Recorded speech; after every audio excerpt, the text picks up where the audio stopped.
Ang deworming ay hindi delikado. Ito ay ligtas, epektibo at rekomendado sa lahat ng bata.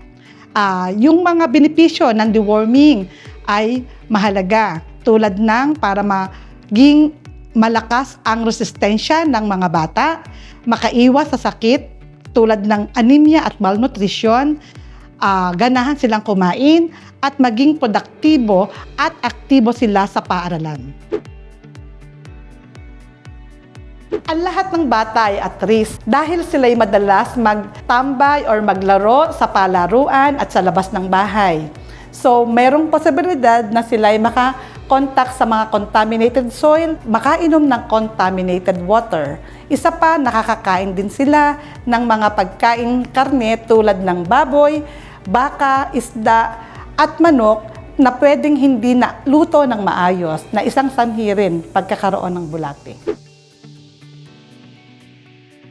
Kadalasan sa mga bata na may worm infection ay hindi mapapagkitaan ng simptomas or kung meron man ay sobrang konti lang. Depende rin sa uri ng bulate na nakaapekto sa bata or kalubhaan ng infeksyon na po pwedeng makitaan natin ng mga simptomas tulad ng pagsakit ng tiyan, pagbawas ng timbang, anemia, walang ganang kumain, pangangati or pagsakit, paligid ng puwet or mahina ang resistensya ng katawan.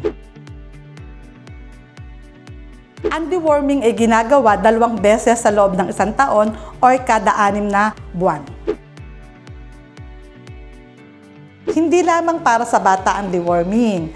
May pag-aaral na nagsasabi na tumataas ang posibilidad ng hookworm infection habang tumatanda. Sila ay nagiging carrier ng infection. May ilang pagsusuri na bumababa ang risk ng infeksyon ng mga bata at matatanda kung sila ay sumailalim sa deworming. Sana ay maintindihan nating lahat na ang deworming ay hindi dapat katakutan.